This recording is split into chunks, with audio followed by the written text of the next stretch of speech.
Welcome back to part 3 of our live training session here with our 2004 Pontiac GTO. Now in our last video, we have our engine fired up and running, we have the idle controls sorted out, we know that the engine can start, run, and idle on its own. Now we can move on to the next step in the calibration process, which is going to be taking a look at the part throttle and cruising area of operation. So we're going to be learning the proper calibration techniques to tune the fuel and spark timing in our part throttle area, so then we can move on to the full throttle in the very next video. Without further wait, let's jump into this video so we can check everything out. Welcome back to our live training session here with our 2004 Pontiac GTO using a Terminator X system. In the last video, we sorted out our idle control. We have our fuel and spark timing at idle all dialed in.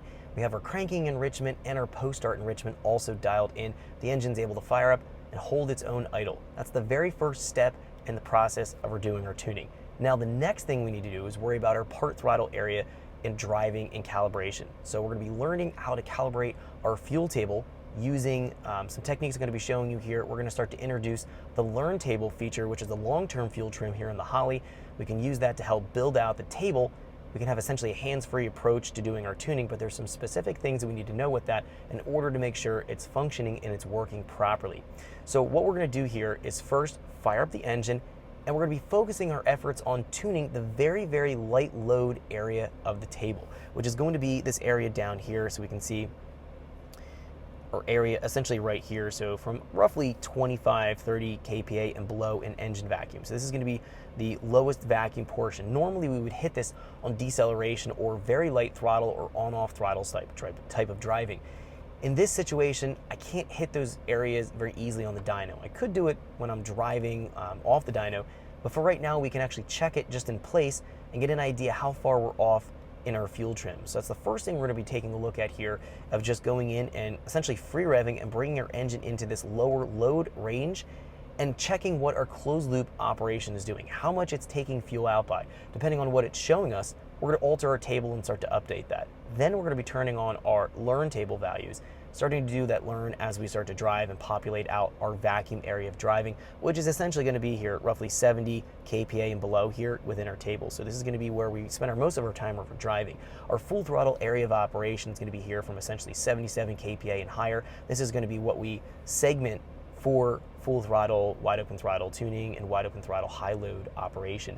So we're going to have essentially a couple different zones of our table. Our idle area is going to be here. Our deceleration zone is going to be here. Our normal driving part throttle cruising is essentially going to be here. And then again, wide open throttle is going to be here. So we have our different areas that we're going to be essentially kind of slicing away and doing our calibration process in. Now, in addition to looking at our fuel delivery here and making sure that's proper for part throttle operation, we're going to be taking a look at just doing some spark timing optimization techniques here on the chassis dyno. Now, you may or may not have a chassis dyno available to you. I want to go include this in this video so you can see how you can verify and validate the spark timing values part throttle if they're going to work for the engine that you're tuning. So what I want to do here first, in order to segue ourselves into looking at both doing the fuel and spark timing tuning, I want to go here into my spark timing table. We can see at the part throttle area here, I've changed my values to our normal vacuum driving to roughly 36 degrees and 42 degrees here above roughly 1800 RPM. What I'm going to do right now, in order to make sure that I have no kind of spark knock or pre-ignition going on part throttle as we're doing our fuel tuning, I can reduce these values down to make it safe and make it drivable. And then we can learn how to optimize our spark timing values past the points that we're going to be finding here in the table. Let me do this real quick. What I'm going to do is just grab all my values here, and I'm going to set them all to a value here of 20 degrees. 20 degrees will be safe to drive part throttle for spark timing on any engine.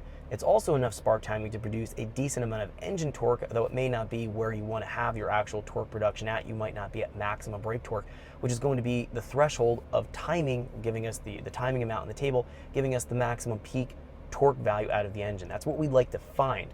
Running at 20 degrees, we're not there on any engine. We're definitely going to be able to go higher than that. And generally speaking, most engines will run safely between 30 to 35 degrees in our light vacuum area of driving without any issues. but we want to start off with lower spark timing values, again, so we can optimize our fuel, then take a look at our spark timing. Now, we started to talk about this in the very first video, creating our base file. We've lowered our spark timing values here at wide open throttle. This is going to be essentially from 80 kPa to 105 kPa. This is our full throttle, high load area. Thanks for checking out our teaser clip. If you want to see the rest of this video and more than 500 hours of current EFI training we have to offer, make sure you click right here. If you want to go and check out more teaser clips from this training course, click here, and you don't want to miss any of the videos we're going to be releasing on this channel, so make sure you subscribe and click here.